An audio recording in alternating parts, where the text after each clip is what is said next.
Hi there guys, Sam here, welcome back to another video. Join me once again in my Mark 7 Golf R to talk a little bit around the new Audi S3 and kind of comparing it to the Golf 8R in this current time, and which one you should choose, which one you should go for. So I'll get straight into this video. So yes, welcome back to another video. I hope you are all well. If you're not familiar with my channel, please check out other content, subscribe, like if you enjoy the type of content I show. Lots of Golf 8R content at the moment. Lots about my Mark 7 Golf R. It's kind of a VW related channel these days, to be honest with you, that VAG group.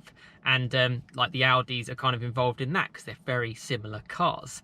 And I wanted to share kind of a latest update video from where I'm sitting today, which is sort of towards the end of February 2020. And which car kind of makes sense. Now, the Golf 8R has literally just hit the market. Prices are quite high. They're as high as they're ever going to be, basically. It's top whack. For me, it's a bit disappointing because, again, one of the reasons why I did this channel is the community aspect. I love the owners. I love people who are infused by the car. It's an aspirational target. It's a potentially realistic target. It's not necessarily like your £500,000 supercar. It's a car you can actually justify, use every day, enjoy every day, and it not cost you the earth. Now, with a well-spec'd Golf 8R costing potentially £50,000, those days have kind of ended. And even a base spec one costing around £39,000 is very, very high. Now, at this current point in time, I haven't seen any sort of below that kind of mark. Particularly once you stick a few options on it, you're looking around the £37,000, £38,000 mark, which is very, very high. I'm sure there will be deals to have, but that's kind of where you're at with this car. Now, the big thing is the Audi, and I've kind of gone on this about on a few videos, the S3, which has been out a little bit longer, certainly in the UK, and has a starting price of about £1,000 less. Now, Audi is the more premium car. Ultimately, you get like leather seats as standard. You get more, you get more quality. That's their aim. That is what their target is. You know, even tiny little things like you get a gas strut in the bonnet when you open the hood, and you don't get that in the Golf. All these little things which are supposedly to make the car more premium. Now, the only thing you get slightly less is you get a little bit less power. That's my understanding. I don't believe the Audi S3, the new one, has changed too much in like the actual Haldex system compared to the previous generation. That's my understanding. Please correct me if you think I'm wrong on that, but that's what I've kind of read. It's not like a game changer, but it's still a great car. You're getting a new model, fast model. The engine is changed. It's like the new Evo 4, I believe it's called. You're getting a little bit more power, sort of around 306 brake horsepower, 310 PS. So a cracking car at actually quite a cracking price. I've seen some listed as virtually brand new cars for sub 35,000, even 34,000 for some with like 1,000 miles. I think that's really, really good, particularly for a car which is basically a Golf 8R with an Audi badge, or at least that's what it was. Or at least 99% of the driving dynamics of that car with 100% of the interior, if any of that makes sense to you lot. Now, VW have done something very strange. They've changed the hierarchy and they've stuck the Golf R above the Audi in pricing. And they've been able to justify that by giving it a little bit of a power hike. So it's 315 brake horsepower, or I think it's about 235 kilowatts. And they've also been quite, promotional about the drift mode. Just a little gimmicky feature in some ways. And again, changes to the Haldex system. That's the idea. It's supposed to be more sporty. It's supposed to be more fun. Now, for all that, you're going to be paying a little bit more.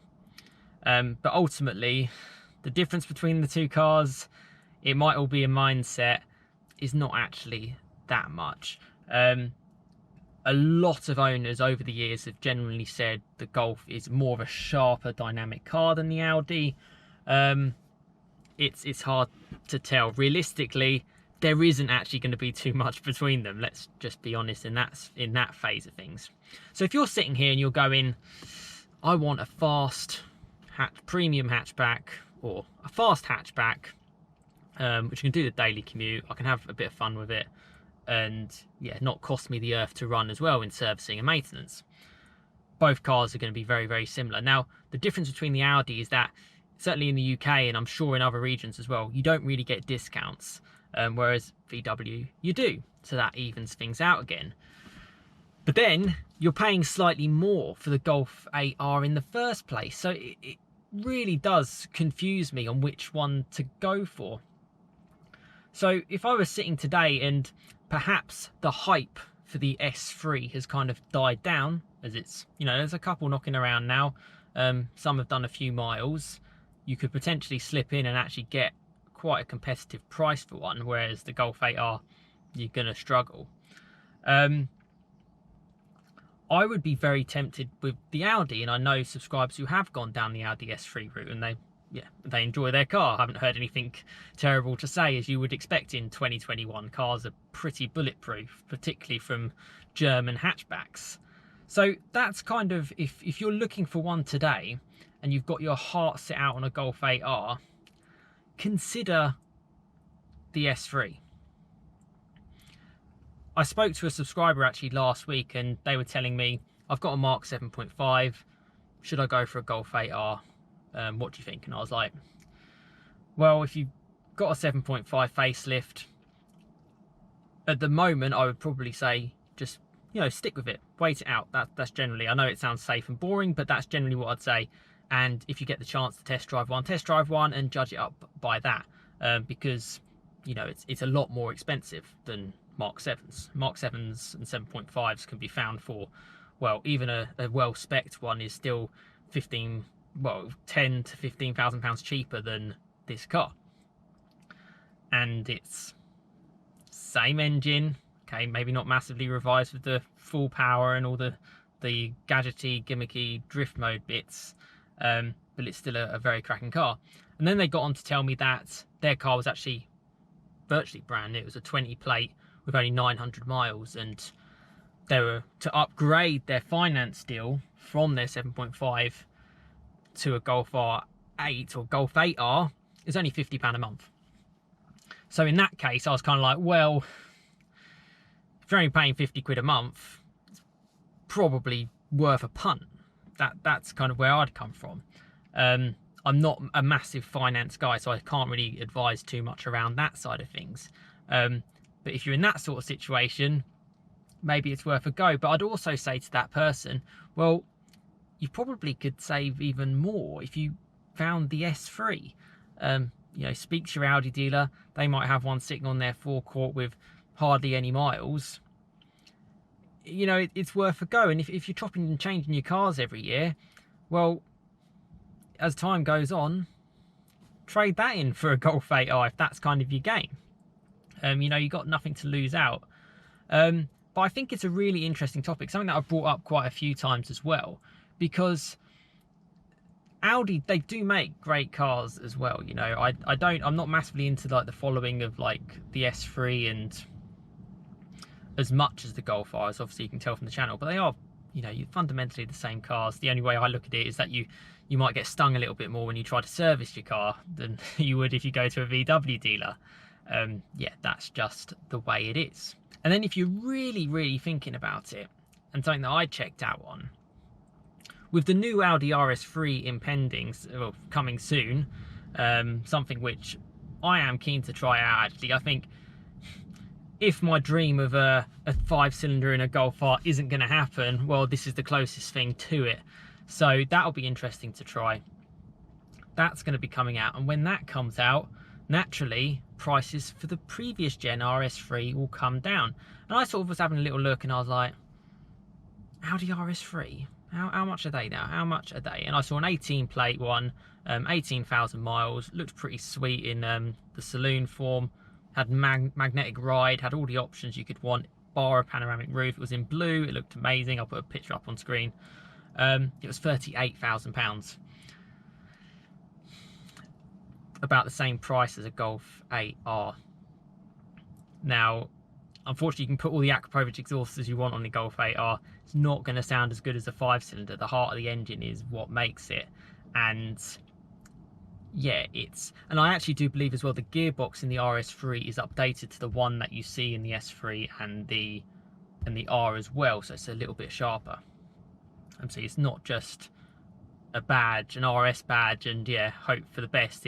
There is everything they can put into a hatchback they do with the RS models. That's kind of what I'd like to see with the R, is where I'm coming from.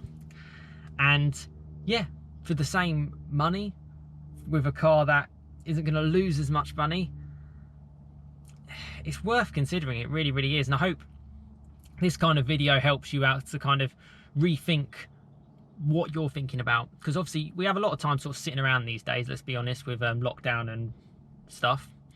And you might have your heart and your goal set on a Golf 8R, particularly when you follow my channel. And fantastic, if you're going for it, great. And you know, I'm happy. I always share content on it. I love speaking to the owners. It's all great. But at the same time, I'm going to talk about cars in the very same group, which Audi are. And yeah, that's an interesting proposition. Certainly, you know, we can all dream, and sitting in an RS3, you know, that's going to put a smile on my face if I'm heading on my, you know, 2-hour commute to work or something like that. That's pretty cool, and something which is quite a big experience in my mind, particularly all these cars which are attainable, fun, real-world hatchbacks, and they can, you know, they can match anything out there. You know, 400 horsepower in a car, you know, you're almost 100 up already on a Golf 8R. That's a big difference. You're gonna notice that, you're gonna feel that, and you're gonna hear that as well. And obviously the extra little touches from Audi as well with the interior. So I hope this video sort of given you a little bit of help. That's kind of why I do this content as well. And just let me know your thoughts. What do you think at this moment in time? In the car world, everything's changing. I feel we're set. We've heard more information in the UK anyway, that we're likely to be coming fully out of lockdown end of June, which seems a very long time away. But they'll start lifting measures in the coming months, and if things all go well, things will be fine. What we're likely to see is definitely a spike in people getting cars. And that's not necessarily a bad thing if you're needing a car or you're looking to get one. But if you're looking around this kind of price range, which you might be, those, I would certainly really consider what I've been talking about. You know, the new S3, even the RS3 could really be cars worth considering over the Golf 8R. And I'm pretty disappointed at the price. Maybe it's me and I should stop whinging, but I think it's not a people's car, let's just be honest. You know, anyone who can walk into a showroom and, you know, if you want one spec'd to a nice level and spend £45,000 on a car that is a Golf, you know, not everyone can justify that, and that's a bit of a shame. People could justify the Mark 7 just about. So inflation or whatever, and the hierarchy in VW has sort of skewed things a little bit, and it's made certainly me think slightly differently, and it might make you think slightly differently too. But let me know your thoughts in the comments. You know, if you're an Audi S3 owner, if you're considering an RS3, that's generally the upgrade from a Golf R, that's what most people say. Or if you set your heart on a Golf 8R, or even if you're sort of like, you like me, Mark 7, 7.5, pretty honest, fun cars for sub £20,000. I mean, your options are there really. And to be honest, I think out of every single one, if you picked any one of those cars, I don't think you'll be disappointed in any of them. You know, I've been in RS3s and I've generally thought I was in a supercar. The ones with the sports exhausts and stuff, again, they can be remapped and stuff like that to even crazier power than obviously your 4-pot in the A888 engines from the Golf R and the S3. Yeah, it's definitely got that special factor to it, which is what people look for in cars. And obviously I've gone on about the Mark 7 on my channel since it started, and you know how much I love that. I wouldn't still be sitting in it today if I absolutely hated the car. And the S3, I think the only thing that could be bad about the S3 is from standard, they come quite lightly optioned. Even though you get leather and a few bits. I can remember a previous work colleague had one, and he wanted to keep the rates as low as possible, obviously his finance rates, and you know, it doesn't even come with folding door mirrors and stuff, and that's like, I wouldn't be able to park my car up here if they didn't fold in and tuck in. So yeah, those are things to look out for. But there are deals out there. Remember, you're in control, you're the person, not the dealer. You can walk away at any time. It's an expensive proposition. Make sure you're making the right decision if you watch this channel and you do, yeah, value my opinion and hopefully my advice as well. But listen, thank you so much for watching, and thank you for getting to this far into the video. You know, I really do appreciate your support, and I appreciate the community feedback as well. Any comments that you can kind of share on this topic really will help other people out. And if you're in the position where you're thinking around these kind of cars today, towards the end of February 2021, options are there, and it's fun and exciting times. You know, let's push on with 2021 and let's really enjoy it. And I think in the car world, it's only going to get better, I think, before we eventually we eventually submit to whatever comes next in terms of the future with electric or hydrogen or whatever they decide to choose. But for now, let's enjoy it. Combustion engines work, they have range, which, you know, 400 miles out of this, you can't really get an electric car unless you spend plenty of money on a Tesla to do that. And hot hatches are still so relevant to me, particularly in a growing country, a smaller country, say like the UK. I think they make a hell of a lot of sense, and they might make sense where you are too.